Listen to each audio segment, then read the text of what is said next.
ಪ್ರಿಯ ವೀಕ್ಷಕರೇ, ನಿಮ್ಮ ಸಂತೋಷನ ಕೋಟಿ ಕೋಟಿ ನಮನಗಳು. ಕನ್ನಡ ಚಿತ್ರರಂಗ ಅಷ್ಟೇ ಅಲ್ಲದೆ ಭಾರತೀಯ ಚಿತ್ರರಂಗದಲ್ಲಿ ಸದ್ದು ಮಾಡಿದ್ದ ಕಾಂತಾರ ಚಾಪ್ಟರ್ 1 ಚಿತ್ರವನ್ನು ನೀವು ಮನೆಯಲ್ಲೇ ನೋಡ್ಬೋದು.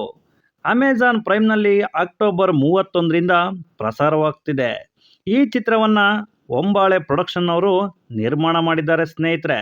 ಈ ಚಿತ್ರಕ್ಕೆ ವಿಜಯ್ ಕಿರಗಂದೂರ್ ಅನ್ನೋರು ಬಂಡವಾಳವನ್ನು ಹಾಕಿದ್ದಾರೆ. ಈ ಚಿತ್ರದ ಕಥೆಯನ್ನು ಮಾಡಿ, ನಿರ್ದೇಶನವನ್ನು ಮಾಡಿ, ನಟನೆಯನ್ನು ನಮ್ಮ ರಿಷಬ್ ಶೆಟ್ಟಿ ಅವರು ಮಾಡಿದ್ದಾರೆ. ನಮ್ಮ ಕನ್ನಡ ಚಿತ್ರರಂಗದಲ್ಲಿ ಇವರು ಗುರುತಿಸಿಕೊಂಡಿದ್ದು ಕಾಂತಾರ ಅನ್ನೋ ಮೊದಲ ಸೀಕ್ವೆನ್ಸಿಂದ ಸ್ನೇಹಿತರೆ. ಕಾಂತಾರ ಅನ್ನೋ ಮೊದಲ ಸೀಕ್ವೆನ್ಸ್ ಬರುವವರೆಗೂ ಸಕ್ಸಸ್ ಅನ್ನೇ ಸಿಗದೆ ಸಕ್ಸಸ್ಗಾಗಿ ಹುಡುಕಾಡ್ತಿದ್ದಂಥ ರಿಷಬ್ ಶೆಟ್ಟಿ ಅವರಿಗೆ ಕಾಂತಾರ ಚಾಪ್ಟರ್ 1ಗಿಂತ ಮೊದಲು ಬಂದಂಥ ಕಾಂತಾರ ದಂತಕಥೆ ಅನ್ನೋ ಮೊದಲ ಸೀಕ್ವೆನ್ಸ್ ಭಾರತದೆಲ್ಲೆಡೆ ದೊಡ್ಡ ಹೆಸರನ್ನು ತಂದುಕೊಡ್ತು, ದೊಡ್ಡ ಸಕ್ಸಸ್ ಅನ್ನು ತಂದುಕೊಡ್ತು. ಸಪ್ತ ಸಾಗರದಾಚೆ ಎಂಬ ಚಿತ್ರದಿಂದ ಕರ್ನಾಟಕದಲ್ಲಿ ಹೆಸರು ಮಾಡಿದ್ದ ರುಕ್ಮಿಣಿ ವಸಂತ್ ಅವರು ನಮ್ಮ ಬೆಂಗಳೂರಿನವರು. ಕನ್ನಡ, ತಮಿಳು, ತೆಲುಗು ಚಿತ್ರಗಳಲ್ಲಿ ಅಭಿನಯಿಸ್ತಾ ಇದ್ದಾರೆ. ಇವರ ನಟನೆಯನ್ನ ಕಾಂತಾರ ಚಿತ್ರದಲ್ಲಿ ಮರೆಯೋದಿಕ್ಕೆ ಆಗೋದಿಲ್ಲ. ಯಶ್ ಅವರ ಬಹು ನಿರೀಕ್ಷಿತ ಚಿತ್ರವಾದ ಟಾಕ್ಸಿಕ್ ಅಲ್ಲೂ ಕೂಡ ಇವರು ಅಭಿನಯಿಸಿದ್ದಾರೆ.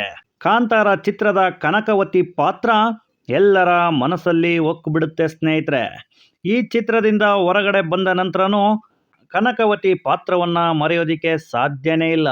ಆ ರೀತಿ ಮನೋಜ್ಞವಾಗಿ ಅಭಿನಯವನ್ನು ಮಾಡಿದ್ದಾರೆ. ಗುಲ್ಶನ್ ದೇವಯ್ಯ ಬಾಲಿವುಡ್ ಆಕ್ಟರ್, ಹಿಂದಿ ಚಿತ್ರಗಳಲ್ಲಿ ಗುರುತಿಸಿಕೊಂಡಿದ್ದಾರೆ. ಇವರು ರಾಜ ಕುಲಶೇಖರ ಪಾತ್ರದಲ್ಲಿ ಕಾಣಿಸಿಕೊಳ್ತಾರೆ.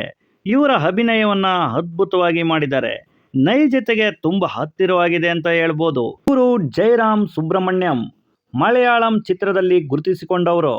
ಕಿಂಗ್ ರಾಜಶೇಖರ ಪಾತ್ರವನ್ನು ನಿಭಾಯಿಸಿದ್ದಾರೆ.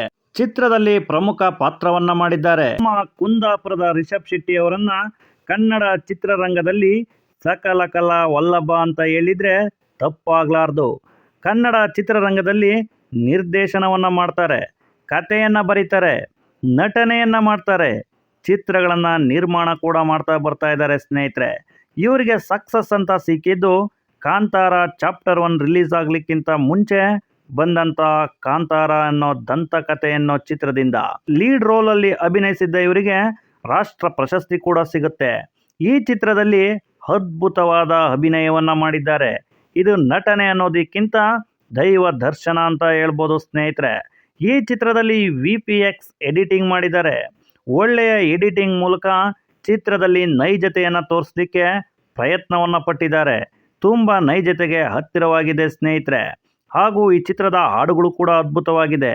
ಒಂದು ಚಿತ್ರ ಗೆಲ್ಲಬೇಕು ಅಂದರೆ ಬರೀ ನಟನೆಯನ್ನು ಮಾಡಿದರೆ ಸಾಲದು ಸ್ನೇಹಿತರೆ. ಕಥೆಯಲ್ಲಿ ಗಟ್ಟಿತನ ಇರಬೇಕು. ಆ ಗಟ್ಟಿತನದ ಜೊತೆ ಆ ಚಿತ್ರದಲ್ಲಿ ನಟಿಸುವಂಥ ಪ್ರತಿಯೊಬ್ಬರ ಶ್ರಮ ಮುಖ್ಯವಾಗುತ್ತೆ. ಈ ಚಿತ್ರದಲ್ಲಿ ಪ್ರತಿಯೊಬ್ಬರ ಪರಿಶ್ರಮ ಕಾಣುತ್ತೆ ಸ್ನೇಹಿತರೆ. ಎಡಿಟರ್ ಆಗಿರ್ಬೋದು, ಲಿರಿಕ್ಸ್ ಬರೆದಿರೋರಾಗಿರ್ಬೋದು, ಹಾಡುಗಳನ್ನು ಹಾಡಿರೋರಾಗಿರ್ಬೋದು, ಪ್ರತಿಯೊಬ್ಬರ ಪರಿಶ್ರಮದ ಫಲವಾಗಿ ಈ ಚಿತ್ರ ದೊಡ್ಡ ಸಕ್ಸಸ್ ಅನ್ನ ಕಾಣುತ್ತೆ. ಇದು ಬೆಳಕಲ್ಲ ದರ್ಶನ ಅಂತ ಹೇಳ್ತಾರಲ್ವಾ ಕೊನೆಗೆ, ಅದನ್ನ ಕೇಳಿದ್ರೆ ಮೈ ಜುಮ್ ಅನ್ಸುತ್ತೆ ಸ್ನೇಹಿತರೆ. ಈ ಚಿತ್ರದ ಕ್ಲೈಮ್ಯಾಕ್ಸ್ ಅನ್ನ ನೋಡಿದಾಗ ಮೈ ಜುಮ್ ಅನ್ನಿಸ್ತೆ ಇರೋದಂತಲೂ ಸಾಧ್ಯನೇ ಇಲ್ಲ. ಈ ಚಿತ್ರದ ಕಥೆಯನ್ನ ಈಗಲೂ ಕೂಡ ನಾನು ಹೇಳಲ್ಲ ಸ್ನೇಹಿತರೆ. ಯಾಕೆ ಅಂದರೆ ಚಿತ್ರದ ಕಥೆಯನ್ನು ನಾನು ನಿಮ್ಗೆ ಹೇಳಿದ್ರೆ ಚಿತ್ರದ ಮೇಲಿರುವಂತಹ ನಿಮಗೆ ಕುತೂಹಲ ಕಡಿಮೆ ಆಗುತ್ತೆ. ಈ ಚಿತ್ರವನ್ನ ಅಮೆಜಾನ್ ಪ್ರೈಮ್ನಲ್ಲಿ ಬಿಟ್ಟಿದ್ದಾರೆ. ನೀವೀಗ ಈ ಚಿತ್ರವನ್ನ ಮನೆಯಲ್ಲೇ ಕೂತು ಫ್ಯಾಮಿಲಿ ಜೊತೆ ನೋಡ್ಬೋದು ಸ್ನೇಹಿತರೆ. ಈ ಚಿತ್ರದ ಒಂದೊಂದು ಭಾಗವನ್ನ ಹೇಳ್ತಾ ಹೋದ್ರೆ ಅದ್ಭುತ ಅದ್ಭುತ ಅದ್ಭುತ ಅಂತ ಹೇಳ್ಬೋದು. ಒಬ್ಬೊಬ್ಬರ ನಟನೆಗೂ 100ಗೆ 100 ಮಾರ್ಕ್ಸನ್ನು ಕೊಡ್ಬೋದು. ಕನಕವತಿ ಪಾತ್ರ ಆಗ್ಬೋದು, ರಾಜಶೇಖರ ಪಾತ್ರ ಆಗ್ಬೋದು, ಕುಲಶೇಖರನ ಪಾತ್ರ ಆಗ್ಬೋದು, ನಮ್ಮ ರಿಷಬ್ ಶೆಟ್ಟಿ ನಟಿಸಿರುವಂಥ ಬರ್ಮೆ ಪಾತ್ರವಾಗಿರ್ಬೋದು. ಈ ಪಾತ್ರಗಳು ಚಿತ್ರಮಂದಿರದಿಂದ ಹೊರಗಡೆ ಬಂದಾದ ಮೇಲೂ ಕೂಡ ಚಿತ್ರ ರಸಿಕರ ಮನಸ್ಸಲ್ಲಿ ಹಾಗೆ ಉಳಿಯುವಂತೆ ಮಾಡಿದವೆ ಸ್ನೇಹಿತರೆ. ಕನ್ನಡ ಚಿತ್ರವನ್ನ ಭಾರತ ಮಟ್ಟದಲ್ಲಿ ಪರಿಚಯ ಮಾಡಿದ್ದಾರೆ. ಕನ್ನಡ ಇಂಡಸ್ಟ್ರಿ ಅಂದರೆ ಚಿಕ್ಕದು ಅನ್ನೋ ಕಾಲ ಇತ್ತು. ಅವರು ಬಂಡವಾಳವನ್ನೇ ಹಾಕಲ್ಲ ಅನ್ನೋ ಕಾಲವಿತ್ತು. ಈಗ ಕನ್ನಡ ಚಿತ್ರರಂಗದ ಕಡೆ ಇಡೀ ದೇಶವೇ ತಿರುಗಿ ನೋಡುವಂತೆ ಮಾಡಿದ್ದಾರೆ.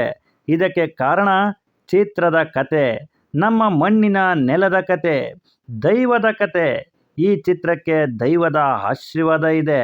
ನಮ್ಮ ಮಣ್ಣಿನ ಸಂಸ್ಕೃತಿಯನ್ನು ಇಡೀ ದೇಶಕ್ಕೆ ಕನ್ನಡ ಚಿತ್ರರಂಗ ತೋರಿಸಿಕೊಟ್ಟಿದೆ. ನಮ್ಮ ಮಣ್ಣಿನ ಸಂಸ್ಕೃತಿಯನ್ನು ದೇಶಕ್ಕೆ ತೋರಿಸಿದ್ದಾರೆ. ಕನ್ನಡ ಚಿತ್ರರಂಗದ ಕಡೆ ತಿರುಗಿ ನೋಡುವಂತೆ ಮಾಡಿದ್ದಾರೆ. ಬಾಕ್ಸ್ ಆಫೀಸ್ನಲ್ಲಿ ಧೂಳೆಬ್ಬಿಸಿದ್ದಾರೆ. ಕನ್ನಡ ರಾಜ್ಯೋತ್ಸವದ ದಿನ ಈ ಕನ್ನಡ ಚಿತ್ರದ ಬಗ್ಗೆ ಮಾತಾಡಲಿಕ್ಕೆ ನನಗೆ ತುಂಬ ಖುಷಿ ಆಗ್ತಾ ಇದೆ. ಕಾಂತಾರ ರೀತಿ ಇನ್ನು ಹೆಚ್ಚೆಚ್ಚು ಚಿತ್ರಗಳು ಕನ್ನಡ ಚಿತ್ರರಂಗದಲ್ಲಿ ಬರಲಿ, ಕನ್ನಡ ಚಿತ್ರರಂಗ ಇನ್ನೂ ಎತ್ತರಕ್ಕೆ ಬೆಳೀಲಿ ಅಂತ ಹೇಳ್ತಾ ಹಾರೈಸ್ತಾ ನನ್ನ ಈ ವಿಡಿಯೋನ ಮುಗಿಸ್ತಾ ಇದ್ದೇನೆ.